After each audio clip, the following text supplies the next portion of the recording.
Hi, I'm Ashley Gulick, and I invite you to join me as we look at more ways for you to thrive here in Paulding County, Georgia. Today we are joined by Tena Eddy. Tena, how are you and what are we making today? I'm great, Ashley, thanks. And today we're going to show you a delicious crock pot chicken fajita soup that's perfect for any night or quick prep meal. So stay tuned as we walk through this recipe that you can use for any occasion and any time of the year.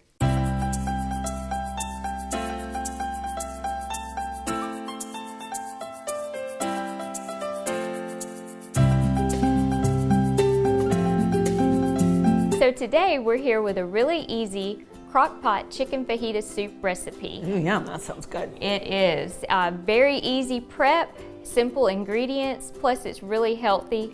Pretty much basic ingredients that you just dump in your crock pot and you're good to go. And that's great, especially during the week. You can put it in the morning before you leave for work and you got dinner ready when you get home. Absolutely. That's cool. So if you're worried about calorie count, this recipe is roughly 264 calories per serving. That's great. So very healthy, easy to make. And you could have 2 servings and still be within a good meal calorie count. Absolutely. I'm all for that. So why don't we start making it? Absolutely. So the first thing that we need to do for your crock pot is to make sure to use a little olive oil cooking spray, just so your chicken doesn't stick.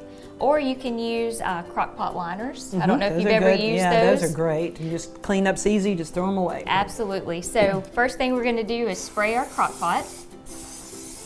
Get it good and sprayed.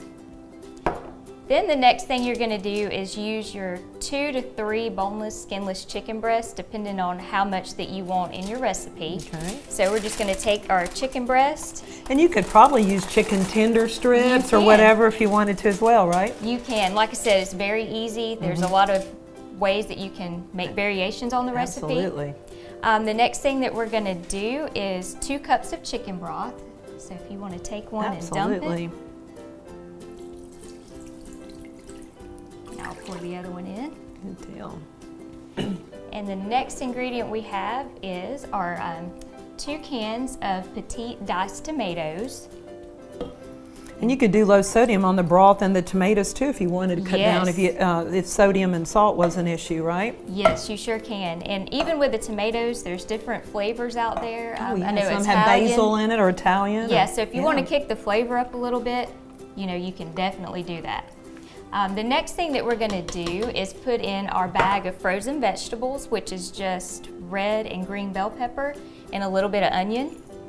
And with the veggies, can you could add other things if you wanted to add black beans or frozen corn or something else to make it a little more Tex-Mex type thing maybe? Absolutely. There's a lot of different things that you can add in this recipe.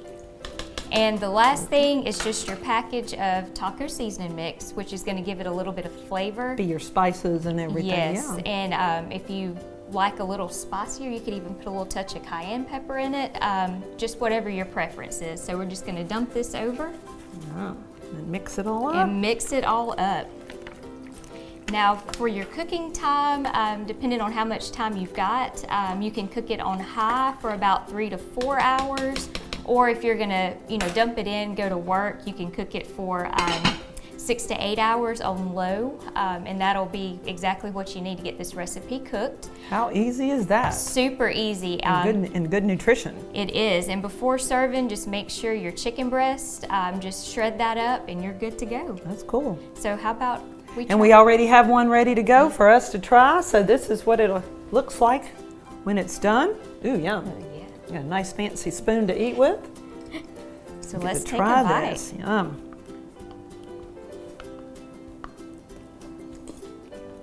Ashley, that's really good. Add a little tortillas on top, Yes, you or can some add chips. Chips, a little bit of cheese, kind of make it your own. That's true. Oh, I'm taking another bite. So good. Well, thank you for sharing that with us. Thank you, and hope y'all enjoy making this recipe. I think you will.